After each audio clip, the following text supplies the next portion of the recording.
Hello everyone, you're on the Player Review channel. In this video, you'll find out which of the featured players is worth completing and why. We'll break down their strengths and weaknesses and, as always, compare them to several alternatives. It's going to be interesting, so don't switch off. Let's start with Ruud Gullit's 5 million coin card, which has a unique body type, standing at 191 centimeters tall and a 4+5 star combination. For the chemistry style, we recommend Shadow. However, you can also use Engine or Anchor for controlled lengthy acceleration. Among playstyles, 3 golden playstyles stand out. The most interesting ones are Intercept and Pinged Pass. Also worth noting are Jockey and Tiki Taka. For roles, we highlight Holding ++ for CDM and Central Midfielder, as well as Box-to-Box ++. To begin with, even without lengthy acceleration, Ruud runs very briskly. However, this only applies to run with the ball. In defense, things work a little differently. Gullit won't be as fast off the ball, but his speed is still sufficient. More importantly, his main feature is golden intercepts.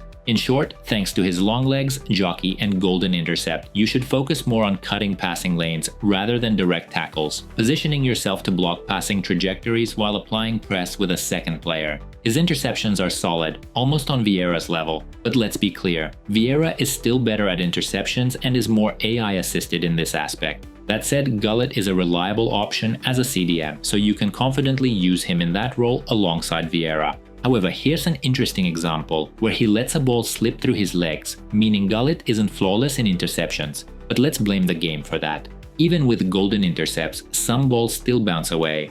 On the other hand, Ruud is much stronger in tackles and duels, as seen in this moment against his twin counterpart. Plus, his incredible physical presence, thanks to his massive unique body type, makes him extremely difficult to dispossess or knock off balance after contact. Sometimes, just getting close to an opponent is enough to force them into losing the ball. This also helps in ball reception, when an opponent is pressing to steal possession. And you can imagine how effective such a model is inside the opponent's penalty area, especially since his left stick is quite good. Although, to be honest, his left stick requires some adaptation. Naturally, don't expect high agility from Gullit, so using L1 dribbling is a good idea. But back to his body type. Here's a great example where Gullit absolutely bulldozes Stam like a child and finishes the move, which is quite impressive.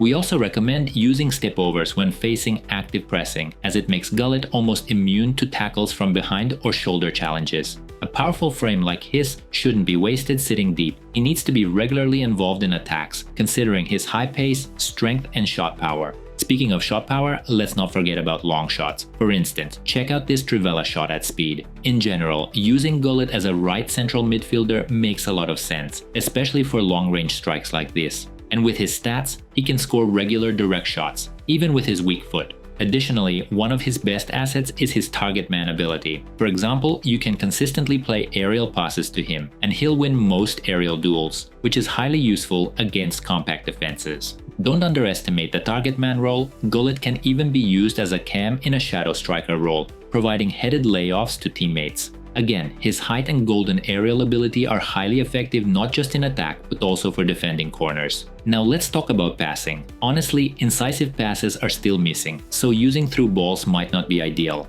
However, what you should use regularly is the pinged pass, which works excellently in 4-4-2 and similar formations. More importantly, he has tiki-taka. For example, notice the speed of this backheel pass. Thanks to this playstyle, Gullit has quick passes when switching animations, which is extremely useful for such a large body type. So, should you complete Gullit? Absolutely yes. Again, this doesn't mean dumping all your coins into the SBC at once. Just complete it gradually whenever you get high-rated fodder. It's a much better investment than wasting fodder on gamble packs and picks, where you definitely won't get a card of Gullit's level. In short, this is an SBC worth grinding. We strongly recommend it. Now, let's go over some alternatives. First, Vieira is still better in defense. He is simply more AI assisted in interceptions, reading plays, and tackles, so Gullit won't replace him. However, paired with Vieira, this would be an absolutely incredible duo. So, getting him alongside Vieira is definitely worth it. If you didn't complete the recent Yaya Touré SBC, you're better off working on Gullit. But if you already have Touré, Gullit will fit perfectly alongside him. If choosing just one, Gullit clearly wins. It's also worth mentioning that the base version of Gullit is still available as an SBC, which is quite strange. If you already completed that version, don't be too upset. 90 rated evolutions should be coming soon, though their quality remains uncertain. Realistically, this new version of Gullit outshines almost every central midfielder in the game right now, especially in terms of versatility. He has finally received the right playstyles for his position. You can confidently use him as a CDM, box-to-box, or even a shadow striker at cam. Simply put, this SBC is worth the grind. If you have any questions, leave them in the comments. We'll try to respond quickly. We're giving Ruud Gullit a 9.5 rating for card quality and reminding you that detailed ratings will be available tomorrow in our Twitter. For SBC value, the card gets 8 points.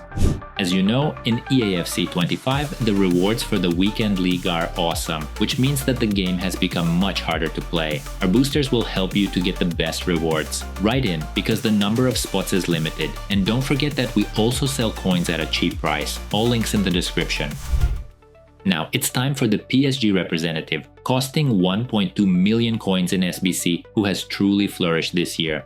Ousmane Dembele has a unique body type, standing at 178 cm tall and a 5+5 star combination. For the chemistry style, we recommend finisher or marksman. As you can see, we played with the latter and there were no issues with finishing. Among the playstyles, we highlight low-driven shot first and foremost. Also notable are pace playstyles, technical, trivela, and of course trickster. For roles, he has inside forward ++ for the right wing and playmaker ++ for cam. To be honest, the inside forward role wasn't our main focus, but we should mention that his pace is excellent for a winger, so you won't have any problems there. Again, Dembele is left-footed but doesn't even have basic finesse shot. That's why we see him as a left cam for trivelas, or at worst a central cam. Don't get us wrong, Dembele can perform well as a right winger, especially considering the low-driven shot, but he wouldn't be able to fully utilize one of his strongest weapons there. Regarding the central cam position, it's fairly solid, thanks to his pinged pass and playmaker ++ role. However, he clearly lacks the shadow striker role, meaning you'll have to manually push him forward. Again, Dembele has strong long-range shots with timed finishing when using the marksman chemistry style, as seen in this clip, but his main weapon is the low-driven shot. That's why having the shadow striker role would be extremely useful. On the other hand, playmaker ++ helps him position himself well for passes, meaning he's always open. At the same time, you must manually accelerate him into the box where his finishing talent shines. Overall, the approach is simple. Receive the ball, spot the open space, use speed boost to get into it, and then execute a low-driven shot into the far post with no chance for the keeper. Even without triggering the playstyle, Dembele confidently strikes the far corner due to his shot power. However, his ball control isn't perfect, and sometimes minor errors occur, like in this instance. Though, to be fair, this is more on the game itself. Regardless, with a card like this, you should rely more on skill moves and various dribbling techniques. In this clip, the trivela animation automatically triggered, which is also useful. Again, it's better to use trickster more frequently rather than trying to outmaneuver opponents purely with left stick dribbling. Another highlight is his quick transition from skill move to shot, as seen in this sequence inside the box. To summarize, the card is solid but won't suit everyone due to its roles and playstyles. That said, we can't say Dembele was disappointing, he just doesn't quite fit our playstyle. So let's talk about alternatives. If we compare him to Maradona, it depends on how you use the Argentine. If Maradona plays as an inside forward and regularly cuts inside for finesse shots outside the box, then Dembele won't be necessary. However, the Frenchman offers pace and speed boost, which Maradona objectively lacks. If Maradona plays cam, then Dembele won't replace him either, unless you prioritize speed over passing and finesse shots. On the right wing, we'd prefer Jairzinho, or even more so, the latest Garrincha version, not only due to their significantly better left stick dribbling, but also simply because of their right foot for trivelas and personal preference. Totti evolution is better, mainly because of the golden finesse shot, no matter how good the new low-driven shot playstyle is. Totti Salah is also far superior for the right wing position, no argument there. Now, our take on James might not be universally accepted. To be honest, we've been using Thunderstruck Jairzinho instead of James for a long time, and we have no intention of replacing him, even with the new Dembele. Again, the right foot is much more valuable on the right side, despite Dembele's 5-star weak foot and new playstyle. Overall, we wouldn't use Dembele on the wing because he would lose the trivela shot opportunity, plus the lack of finesse shots is noticeable. However, if your playstyle involves frequently cutting inside as an inside forward to strike low-driven shots, then Dembele is your guy. As a cam, he's decent, but suffers from the lack of the shadow striker role, which would allow him to make better runs into the box, making better use of his low-driven shot talent. That said, he would work well as a left cam in a 4-2-3-1 or 4-3-2-1 setup, where his strong foot and trivela would be useful. Will we continue using him? Honestly, we're not sure, but most likely not. Simply because, despite his advantages, he doesn't fit our playstyle or have the roles and playstyles we prefer.